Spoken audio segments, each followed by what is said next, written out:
right, so we'll go ahead and get started here. Thank everybody for coming. Thanks, Greg, for coming. Thanks for inviting me. Yeah, and this is the first of our probably several more to come committee meetings for Parks, Rec, Streets, and Infrastructure. I'm not sure we should have named it that. It probably should have been that in reverse, like Infrastructure, Street, Parks, and Recs. I don't know. But I don't think it's going to be an incredibly long meeting today, but we've got Donna Lake here to talk with us a little bit about what's going on with the tree board, let us know what they do, what they have done, what kind of irons are in the fire for the future. Want to do that because as we get ramped up into doing stuff through the city, I want to make sure that we are working in parallel with some of the other initiatives that are going on within the city, and make sure that we all support each other as best as we can. Also going to touch a little bit on maybe putting up some basketball hoops at Waterworks Park. We'll finish up with, I just want to introduce putting together a capital improvement plan for streets for the city. It's something that we're going to attempt to tackle with this committee, at least in its early stages. Let's see if we can get some concrete plans going with that. And then finish up with just general committee goals, the additional committee goals that we might have for the year. So, Donna, if you'd like to start off by just telling us what does the tree board do, and what kind of stuff do you got going on? Okay, thank you. So the tree board, was created maybe 15, 20 years ago. Initially, it was created by ordinance, by city council. Initially, our emphasis was on planting flowers and beautifying the city with little to nothing. Some things have never changed, with little to no funding.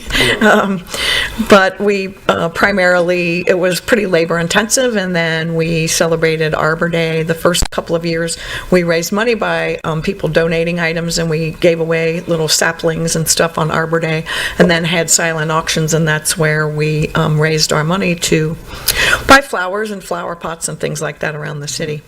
Eventually we got had conversations with the administration about including the tree board in decisions that were made regarding community development block grant funds.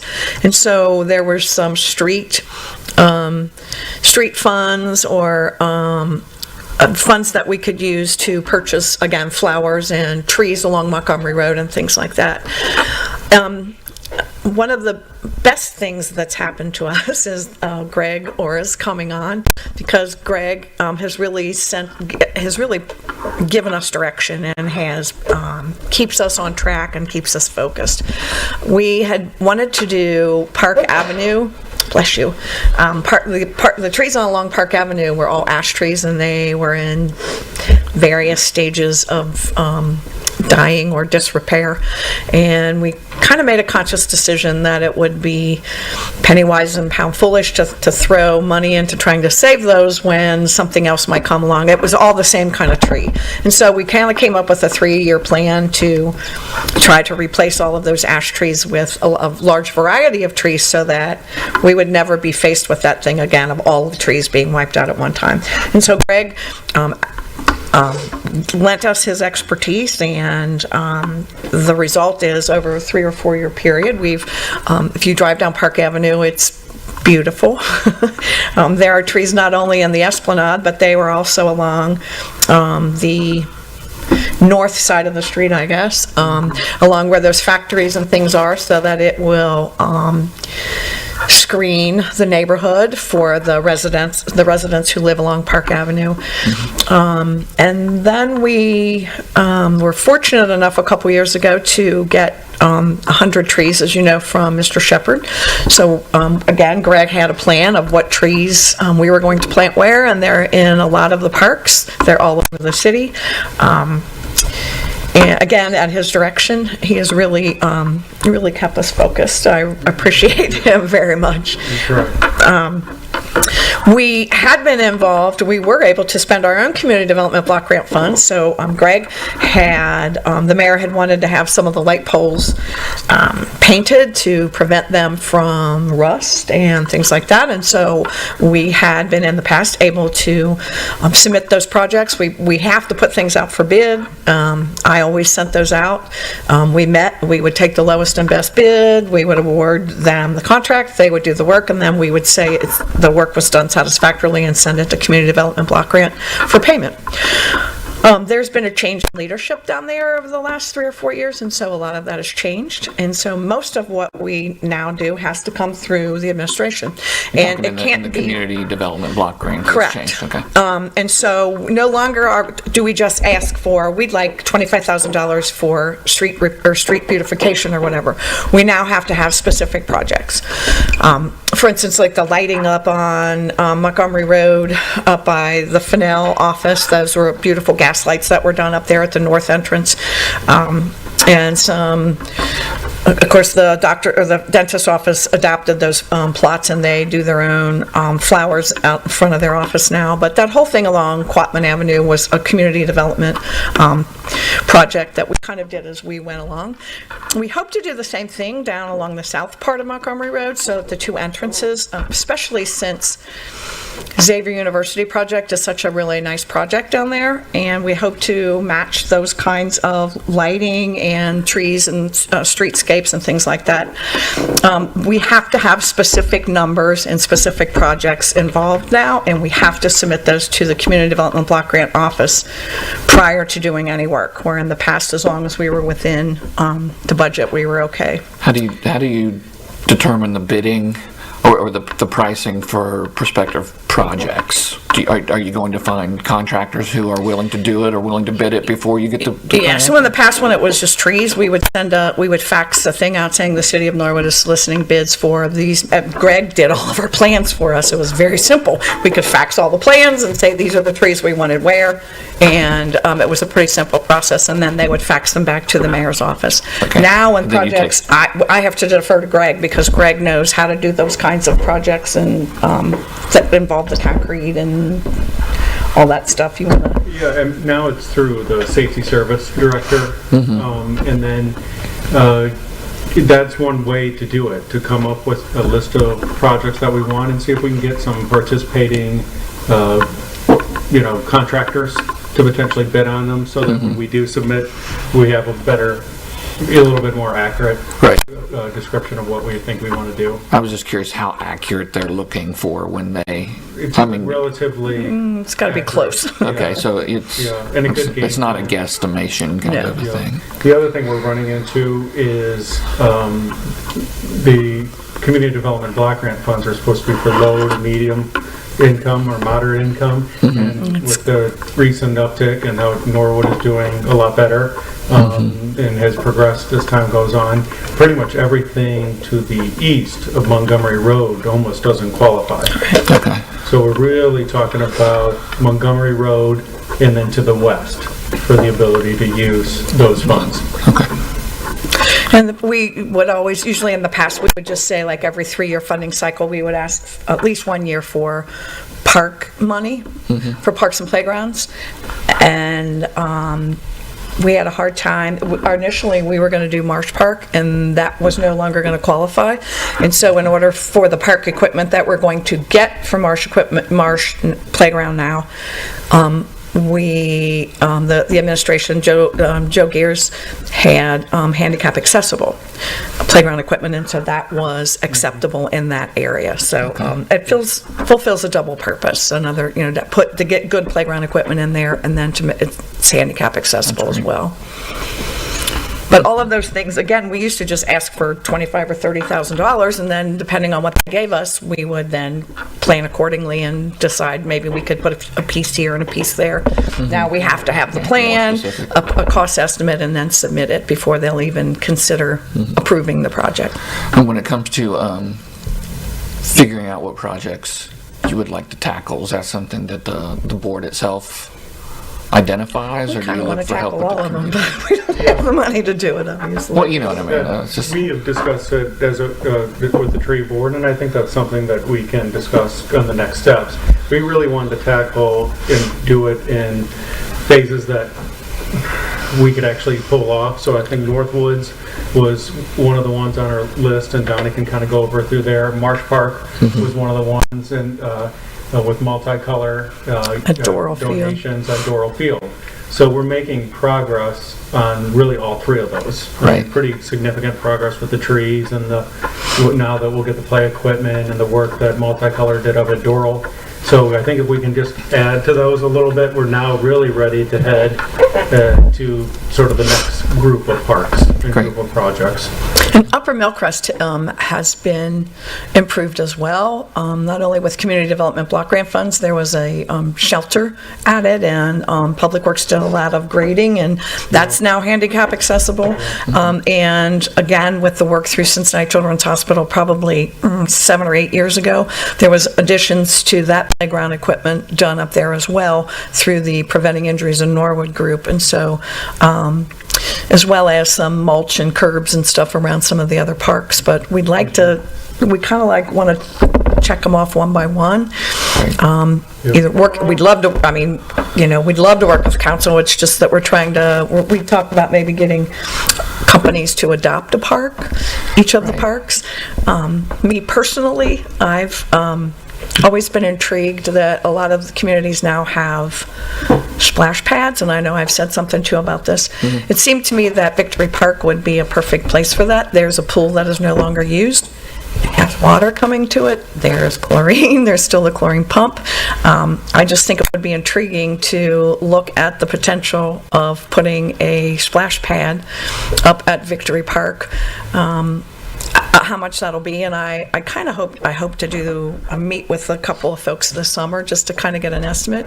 Something very similar, actually a large water park was done up at a community north of Dayton, and it was about $250,000. They have a very big one, and they totally financed the water park, or the splash pad, with naming rights. Somebody paid naming rights, $50,000 a year for 5 years, and so they've pretty much paid for their splash park. One of the things you have to look at is, how much water are you going to have recirculating? Are you going to, I think recirculating saves you the cost of water. The chlorine's already there. If you have a splash pad, it does not require a lifeguard to be on duty. You can have people there if you want to, just as to watch to make sure kids don't fall or whatever, but by state law, there is no need for a lifeguard to be on hand at a splash pad. So just something that we've kind of kicked around. Certainly nothing's written in stone, and don't even know if it's possible, but that's just, if we're talking about dreaming or something in the future, Right. like to bring something new that other communities have, and that's... I think it's a great idea. Also, this sort of dovetails into later talking about goals and stuff, but I think coming up with a way for whether it's this committee or whether it's tree board or jointly to be able to reach out to local businesses in a more official sort of buttoned-up way. That it's just not somebody who's interested in the community going and asking for help with something, that we can say that this is what we'd like to do. We've got a plan for it.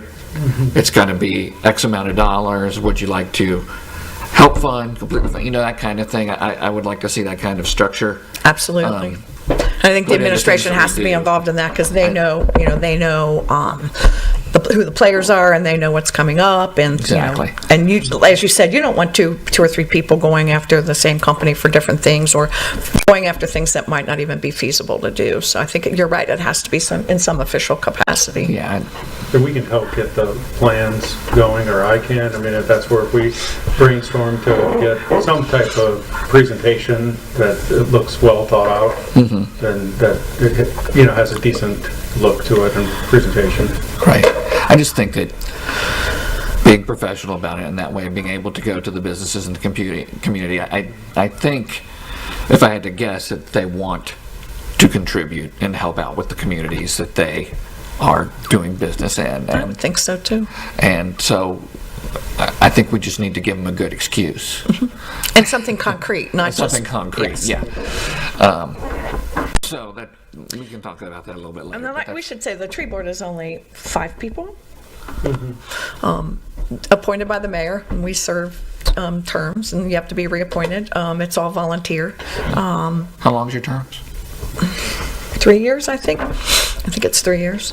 I don't know, it's been forever. So, I started out as an advisor when I was the health commissioner, and they met at the health department, and so I was just an advisor, and then eventually I was appointed to the tree board when vacancies occurred. As it kind of morphed into more of being involved with the city, we needed somebody that knew how to access community development block grant funds and things like that, so. I think it's important. It's important for this committee because, as we all know, that we don't have a lot of funds set aside in our budgets for parks. So what we're able to do is really based on the generosity of others and community sweat equity. And I think we could probably, that's something else that we can tap into, as well as some kind of concrete way that the community members can volunteer. Since I got on council, I can't tell you how many people have come up to me and said, tell me, I want to do this, who do I talk to, or how do we volunteer if we want to help out with and there's just, I think there's a lot of passion within the community and a lot of people who just want to get their hands on something and help in some way.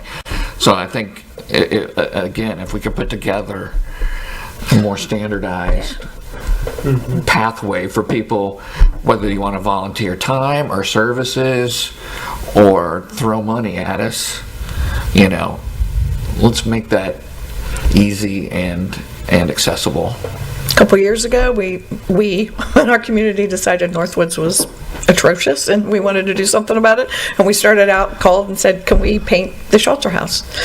And got permission from the city, and we went out and got paint, and we painted the shelter house, and we had fun. The kids did the cut in, and we all did it. When we got the money or the trees from Mr. Shepherd, call on the same people, will you plant the trees? Oh yeah. Now people have ownership of it. Now people go down and they plant flowers and they watch out for it. So yeah, I can see that happening in other parks if we provide a pathway for people to do that. Right, like, this isn't parks, but like somebody, you talked about painting the light poles. I know a gentleman has approached me and wanting to, all the street signs on his blocks, the poles are rusty, and his is like, I'll paint those. Just little things like that. Right. Even, people are out there willing to do those little things that I think if we can just give them the way to get the easy permission, that we can do a lot of good. Is there other things you were talking about the meeting that I missed? No, just to couple with that, I think that wouldn't be a volunteer form, or that way it's something that you can submit it. It can be reviewed, and the details discussed, and then you approve or say no, someone's already handling this, or no, that's not the direction that the city is heading. But at least a form that could be to submit your idea and how you'd like to do it, or there's already a form that exists. Like if you want to have an event in the city, you fill it out and you submit it to the safety service director. I'm thinking it would be simple enough to adapt that form. I don't know if do you think this would be something that would be submitted to safety service director? Probably. I think if I were the safety service director, I would want to know everything that was going on in my community. No, absolutely. Especially in terms of liability and things like that. And I absolutely agree. I just know that he does an unbelievable amount of work. And I think, to bottleneck things through there. That's what, if there's a way to fill him in without, like if it went to Greg or if it went through, Pete or just however it, it might be a conversation that you might want to have with the mayor and Joe Gears to see how they want to handle it. Yeah. But I'm sure they're not going to turn down volunteers if we can. Of course not, but if we can have specific projects, and then the law department to make sure, like we get sign liability that. Like I said, but if we can make it an easy process, I think that that's something that will get used, which is great. So. Other projects that were Are we still doing the fence? Is Multicolor doing that fence at Marsh? No? You asked the fence, which part, the fence is... Is it up? All of yeah. it? Okay. Yeah, I mean, that's as far as it's Okay. gonna go for this moment. Okay. Anything you need to add? I just really want to reiterate, Greg's been a real bonus to us. He has access to NATORP as well, so all of his expertise in terms of what trees would survive and go where and provide coverage and all that is, it's been remarkable. Yeah, it's been helpful. Yeah, if we just had a certain amount of If we had funds money, we could make it for- look for a beautiful, we year. really could. Like I said before, I mean, our park acreage is not so much that, I mean, with a little bit could go a long way. And especially with that volunteering and even through the Adopt a Park program and the city, I mean, the donation is tax deductible as Oh, well. okay. So it's not technically a 501(c)(3), but it But to the acts- city, it's it okay. pretty yeah. much acts the same way because the city, so donations are tax deductible. So, Even small things like trees that are along Montgomery Road, they have all those suckers out of the bottom of them. I keep thinking, oh, if I could just have a week where I could go down Montgomery Road and cut all those, the suckers off and make them look so much nicer. So, or trees that were leaning and, Well, last year, just so everybody knows, Shepherd Chemical donated 100 trees. Right. And Multicolor helped. What parks, where did they all go? I know we worked on Marsh, and I worked on Doral, and I So know we did Burwood. Doral, we had like 18 or 20. yeah, about 20. There were a lot there. Burwood had like 9. Had 7, I something like think. We did Was it? 7. Okay, 7. Victory along the, next to the bank. I think there's 6, something along that side, like there to soften it. Marsh had like over 20 on there to just kind of soften that whole thing, and that was our focus for a while. Northwood's 10 trees up there, and then there's 4 trees along the Station Station Road back Avenue. here, along the where the band is out there and all of that stuff, and where the city Behind parking lot Walgreens is. and all that. And I think that probably takes us up. There's 80, there's 4 at the Korean church where we used the Korean church to supplement the park on Williams Avenue. And Hunter, we did Yeah. Hunter as well. Yep. Did you say Hunter Park? So, and Hunter. Hunter had a good 12 or 10 or 13 12, 14, something. yeah, there's To pretty soften many. the parking area, where you talk about the curves and all of that, to get the streetscape of Hunter a little nicer. So that leaves only, there's maybe 16, something like that are left. And I was thinking potentially, I think we're looking at upper or lower Millcrest, because we've lost a lot. So many of those trees are Of the ash bad. trees in that area. So it's been a huge, that's what kind of brought up the Adopt a Park program, because it was such a huge benefit. And Mr. Shepherd, it was so neat too, took such pride in it, and we did as a city for a long-standing company like that to contribute and add kind of a legacy, and they're all legacy trees that once we get going and established should be around for, generations. Right. So I think that was a really neat project, and that's what we're hoping that the Adopt a Park project, and then with Multicolor doing the same thing, they took ownership right in front of where they work every day, can look Right. out at it. So I think that's where we can have some of the biggest success. Yeah. Interesting, I didn't know this, so I'll share this, I don't know if you did, that when we were at Multicolor, when we were up on the 2nd or 3rd floor, when we were looking out over the windows and looking down over Doral Field, he said, that this all used to be all part of a field, not only where Doral was, but where those apartment buildings are. It went all the way over to Park Avenue. And if you look, there are brick corner pieces at each of the corners, and there's actually one down on Park and Beach. And apparently at one time, that whole area belonged to U.S. Playing Card Company, and there was a need for more people to work in the playing card company, and so they took half of that and built those 4 family apartment buildings and put their employees in there. And if you look on those corners, there are those brick edifices that kind of marked out where that field used to be, so Joe Gears knew about it, I had no idea. I didn't know. That was just Until I really heard, interesting. Yeah, a historical fact. And, you know, when they had their building tuck pointed, they needed some tuck point work done, and then multicolor tuck pointed all of those corner pieces around to make those more stable, and I think they still continue to plant flowers along that monument each year. And, Redid some of the signs, yeah, took out some of the fencing, some of the old. No, they did a fencing that wonderful wasn't- job. Yeah, They they did a did. lot of work.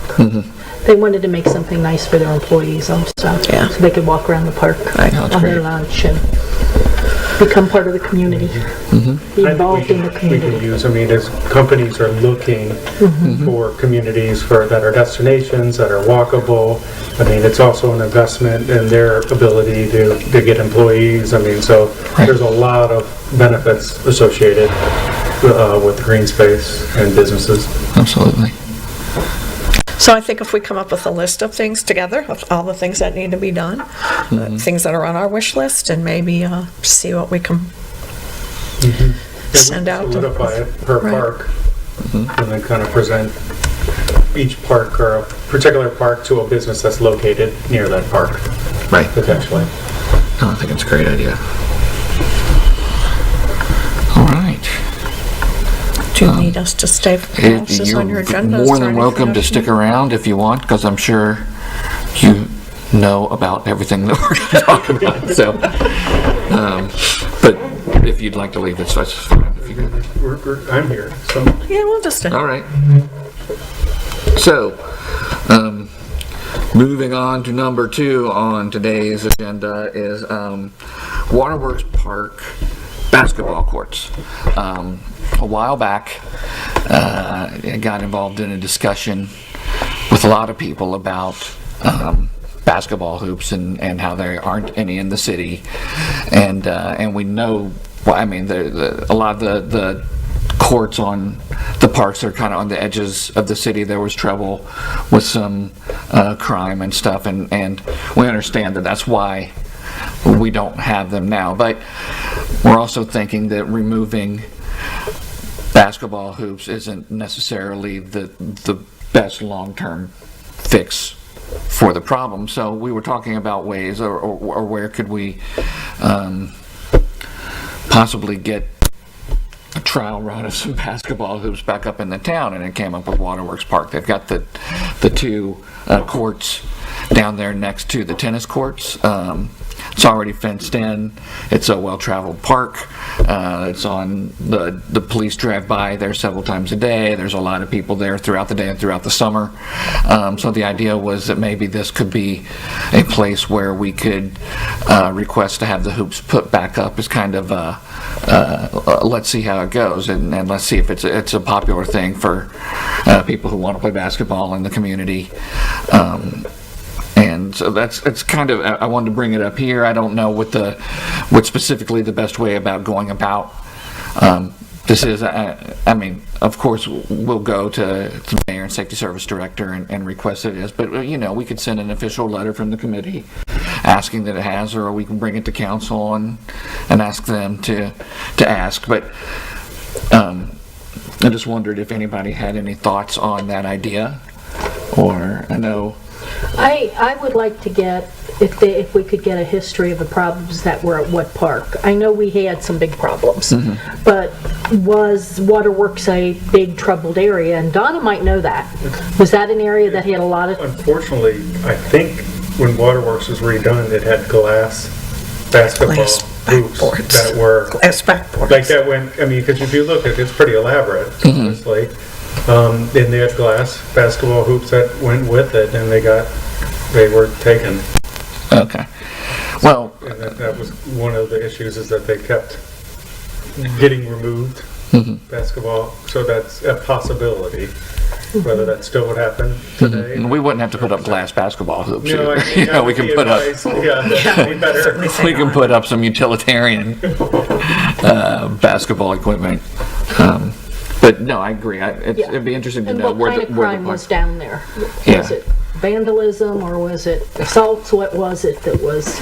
I can attest to Northwoods. We used to have a basketball hoop down there. There were the kids would love to play down there. Unfortunately, there were people from Cypress Way who came up from apartments further down the street in Cincinnati and came up and kind of kicked the kids off in filthy language, and ended up they would tie gang colors around it. And so I don't live down at that end of the street, but the people who did live down at that end of the street were going nuts with the stuff that was going on down there, and they requested that they be taken down because it was just dangerous for the kids to be in the park, even if they weren't playing basketball.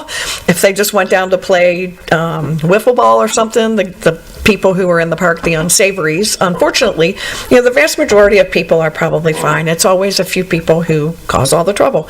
But unfortunately, the parents would not let their kids go down there because of the people who were hanging out down at the basketball hoops. So Right. they requested that it be taken down. Right. And the mayor obliged. Hasn't been up since. That's the only thing I can attest to personally on my street, but I know that there were other problems in other parks. And I think the schools took theirs down too, if I'm not mistaken. I think all of the school hoops were broken, and I think the playgrounds have fences around them, and I think they're locked at the end of the day, and I think they're locked in the summer, if I'm not mistaken. Right, yeah. Well, school property, so they can do that.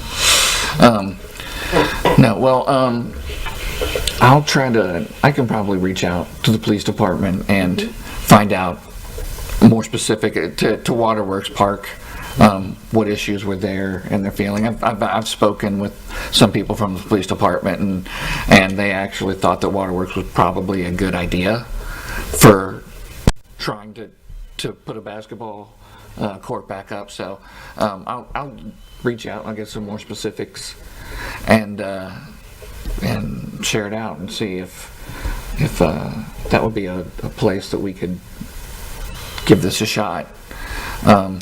There's always this possibility that it doesn't work well, and what do? You take the basketball hoops down again. I mean, it's nothing new. Side note, I know that you brought this up with me last week, and somebody, residents actually reached out to me too, as the interest for sand volleyball courts. And so, Is that one still down at Lower Millcrest? it's kind of overgrown. It's not in very good shape. It looked nasty last time I saw Yeah. it down there. Yeah, sand. I played a lot of volleyball. I played for college, and I played sand in the summers just to keep fresh and stuff. So I've spent a lot of time on volleyball courts, and you got to maintain them well. Yes.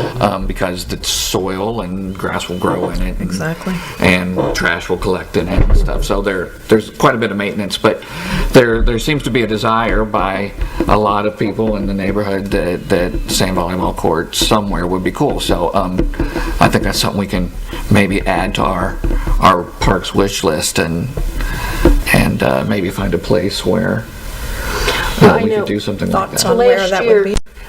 Well, last year we were, Debbie Simpson grabbed me, and she threw me in her car and says, "We're going somewhere," and she took me out to, she's watching, she'll kill me. Anyway, she took me to where they had the sand volleyball. The place was packed with people. I was amazed. But at that time we were talking about, we were talking about at Waterworks where they have the fence. basketball. It's all fenced That's in. good. Yeah, you'd have to fence it in. keep it locked. Right. You have to, Keep animals out. yeah. Yeah. But that's another thing in the future, when we have money. Right. I mean, But building it's a sand court takes money, and I'm not sure that putting one on top of an already placed pad is the right thing, because you have to have proper drainage with the sand, and if you don't, Pick a street. exactly, it'll all wash away. So And another thing, I was talking to Donna this morning, because she was on the front page of the paper. And, if we do something like that with the basketball courts, getting them up again, we could get somebody start looking into some grants for security cameras. And I think that would be really helpful in a lot of the parks. But if you're gonna, that might be a place to start at Waterworks, since it's utilized so much. that's utilized so much. There's the tennis courts there already down there. There's the playground. You've got access to the track. and the softball fields. I mean, there's so much that goes on down there. And The cameras may restrooms. deter some kids from going down there who are going to cause trouble. Like, Long time ago, we used to have cameras, surveillance cameras in all the parks, and of course, with, over the course of time, people were looking to cut costs during the last fiscal emergency. That was, one of the things that was done away with, unfortunately, and the vandalism has crept in, and even with our trees that we have planted, there have been kids who are now cutting them off, and it's very discouraging when you have all those people come out in the community and do that work, and then again, just a couple of people ruin it. But we're gonna keep at it. We're gonna keep replacing it. I think it's important because it gets discouraging, but we can't let the actions of a few Right. ruin the community for the rest of us, you know. Right. So we just keep at it, and if you're in the parks, it's not going to happen, because the more Exactly. people we A get into the well-used parks, park is- the less likely that is going to happen. right. Is there a volleyball, like, association or like a group, that's a sizable enough group in Norwood that they would take, like we were talking about, ownership of the court? That and, I don't know if there's a big enough. the maintenance of it, or, that's like their Yeah. pet project in a way. Yeah, I don't know. That'd be a good idea. Maybe we could talk about the other grant we were talking about before, without naming names. Great. Great. So on that, I'll reach out to police and Greg and I like to write grants. right. We're used to We'll it. get- so- we'll do grant money, and I'll reach out to the safety service director too, and just let him know that. We got rejected for a grant and they still gave him money. So. You didn't get the grant, but we're going to write you a check for a little bit we love amount. it. So. I think that paid for half of the fence that Right. and Multicolor paid for the other half. Paid the other half, right. To Nice. give them due credit on that. Lastly, we want to talk about capital improvement plans, specifically streets for Norwood. It's important for everybody. Everybody knows what state our streets are in. And we have to start somewhere. We know through financial planning that and fiscal recovery stuff that we are freeing up some dollars from our streets fund over the next several years. I think the best way to eventually determine what to do with those dollars is to have a plan specifically about our streets and how we want to tackle them. The capital improvement plans usually involve a lot more than just streets, but I think that initially, I just think our group let's just focus on that and figure out what it takes to dig into something like this and put together a plan. I don't know if there's been anything like this put together before, Donna, or? Yes, several years ago, there was a group that came in, and in fact, they were to grade the streets according to the best to the worst. And I remember someone in the community saying to me, why would you even bother doing that? All you got to do is blindfold somebody and they'll say, yep, you're in Norwood, the streets are all horrible. Right. I said, well, we have to have a place to start. So, Do you know how many years ago that was? It's in 2008, I believe. yeah, I want to Okay, say so it it's was been a probably 10 while. years ago. It's definitely an old study.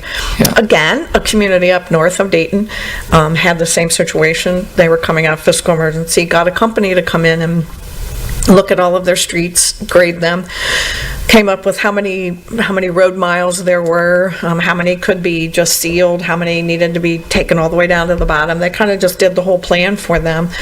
And then the city council decided, well, we're going to come up with like a 15-year replacement plan. And so you could say, well, your streets might not get done this year or next year, but in 10 years from now, you're on the list or whatever. And that's how they passed a street levy, Right. because there was a plan and they knew exactly, it was a well thought out plan. And so I would suggest that Well- some variation of that be done. Right, and I had just some thoughts I did, and it dovetails right along with that, is I think think step one is you identify the streets in need of repair and evaluate their conditioning. I mean, whether it's a grade, people might say, what does it matter, all the streets are bad, but it does Some are matter much worse because than others. there's a grade of street where it's in its worst condition, where you've got to completely rip up the road bed. That costs so much more than scraping the top off of asphalt and putting down a new coat. So identifying our biggest problem streets, and I think it's also important to identify that group of streets that are just below needing that huge thing, because you prioritize that.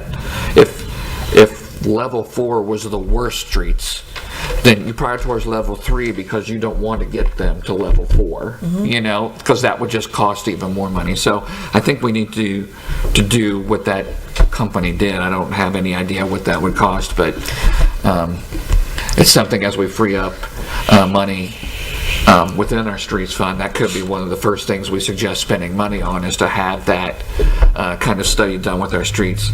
Then the second thing I'd say is what you said, is estimate the cost to repair each and individual streets, which sounds like that's what that group kind of does, is you put together all the streets and what it's going to cost to repair. I think then we get into identifying the individual street projects and how we start funding them. So whether it's are we going to use some of our money for matching funds? What can we get matching funds for? What will we be spending dollar for dollar on where we can't get matching funds? That kind of thing. Put that element of the plan, and then once you get that, then you wrap that all up in a nice bow. And I think that is what we're talking about, is our street plan. It's a nice spreadsheet of streets and miles and numbers. And again, for grants, then you have the information. Plan. And it depoliticizes it. It's not like, oh, you're having so many streets done in your ward and I'm not having any done. Exactly. It's an independent person who is... It's independent, and then, like you said, if we ever needed to put a measure on the ballot to get more money for the streets, so it's in the future, it's going to be easier if we have a good concrete plan that we can show this is what we're going to do and this is what that money is going to get us. So as we sort of take that thought and transition to the goals for the committee, I think that this coming up with this plan in the next 6 to 8 months is like the biggie for this committee. I think if we can do that, we'd be very proud of what we could accomplish. And as you know, I should report to you that the commission, the Financial Planning and Supervision Commission, today did approve the financial recovery plan. And as you know, we are moving payroll personnel out of those keys into the general fund, which is probably where they should be, and that will free up, hopefully, it shows in the plan that it will free up some of those funds, assuming we can get everything else done that's in that plan.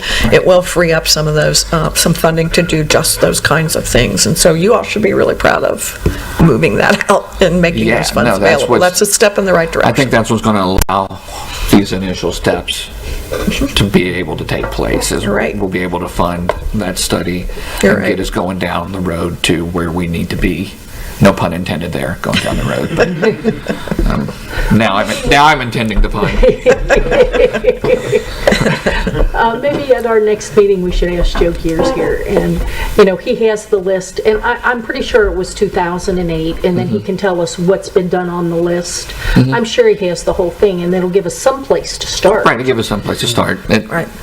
I don't know if it would be good enough to replace a new list, but it would be a great place to inform our decisions. I think a new list is probably going to be necessary. I mean, I don't think people realize the cost of doing streets. If people go on Marion Avenue, when you did Marion Avenue from Highland to Forest, Highland to Norwood, so that's just 2 blocks. That's 2 blocks. It was taken down, totally scraped, taken all the way down. Now there were new water lines put in underneath. There were curbs and sidewalks and driveway aprons replaced and all that needed to be. And I think that was close to $1 million project. Right. Well, and we got most of it was a grant. Yeah. and Forest, we know is going to Forest, happen. And correct. that's basically 2 blocks doing the same Same thing. thing. At Close to around $1 million. $800,000. Which is why I said earlier, I think it's really important to identify and prioritize roads that aren't quite that bad yet. Because that will save us a huge amount of money in the long run. By nipping the closest ones to becoming incredible problem streets that we can, to getting them taken care of quickly. Quickly is relatively speaking, but you know. All right, so Roads.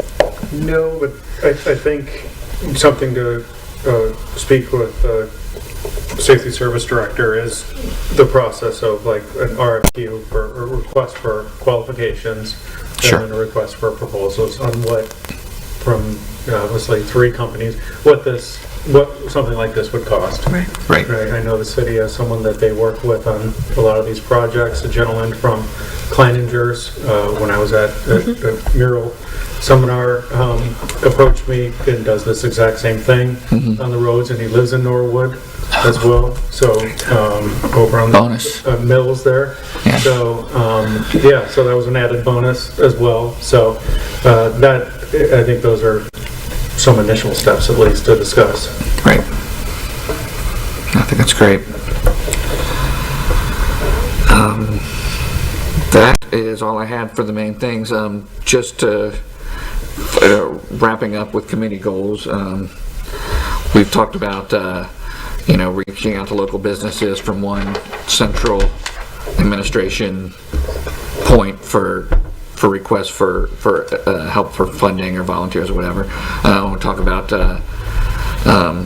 Volunteer cementing form, I would say. volunteer form, easy volunteer opportunities. Greg can work on that for you. Form, and I'll bring examples of how other communities do Great. their Adopt a Park program. And Adopt a Park, I have it down. Also our park project wish list, start thinking about. And then the biggie is the capital improvement for the streets. I think, man, if we can get the stuff positively moving, He'll be doing good work. we'll be doing good work, and that's what we're here to try to do, so. And the financial recovery plan is going to require that we have a capital improvement plan. That not only includes streets, but the mayor pointed out today, like, we need a backhoe, and we need trucks, and we need cruisers. We eventually are going to need a pumper, so all those things need to be And I think thought that- out in the future. I think so, starting out with the streets is going to help lay the groundwork for the rest of the plan too, so I hope it all dovetails into everything that we eventually need. Any additional thoughts, Marilyn? No, I think we've gone over quite a few things There's a tonight. lot of stuff, but it's it's kind of setting us up for the rest of Yeah. what we're going to be doing, and so. Work plan. Yeah. All right. Well, thanks everybody for coming. Thanks, Donna. And I'll Greg keep looking for the playground equipment. Some of my coming. friends Oh, walk in the other direction when they see me. looking for volunteers for June the Northwood. June 2nd. June 2nd from 9 to 5. 9 to 5. Contact Donna Lake. Get on Facebook. There's a number you can call. I don't have it with me. Maybe I have it. We're going to try to run all the volunteers through Children's Hospital, but I've reached out to the people that are on my list that have contacted me. I will mention that Julie Peter, who is one of the new owners of the Mountain Cafe, heard about it, and she is going to make barbecue and coleslaw and mac and cheese for that day. Klosterman is donating buns to feed us. So we're on our A better way. reason to show up. other than Feed them put and it they on the will playground. come, right? Right. Let's see, here it is. If you want to call the Cincinnati Children's number, Dawn Gardner is my contact down at Children's. And so her number is 636-3153. That's 636-3153. And that's for purposes of them vetting It's just so she will send out all emails and she will give all the information and stuff to folks. You can call her and she'll get your email and things like that. And so she'll put you into a constant contact list and she'll blast out information to all the volunteers. Great. What's her name again? Dawn Gardner, Gardner, Dawne, Gardner.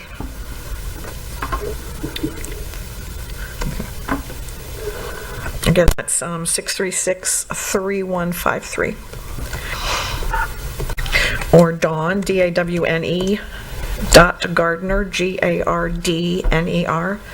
at cchmc.org, Cincinnati Children's Hospital Medical Center, so cchmc.org. All right. It'll be a fun day. Daniel's graduation is that day. Oh, no. I'm like going, and even when I did June the 2nd for his party, because I've already got the invitations and stuff, I kept looking on my calendar going, that date is familiar for some reason. That's it. I'm sorry. Maybe we'll just get everybody to come. I think we'll be yeah. good. Boy Scouts are coming and some other groups, so got a good response. Good. So, Well, thank you all very much. all right, thank you. Thank you.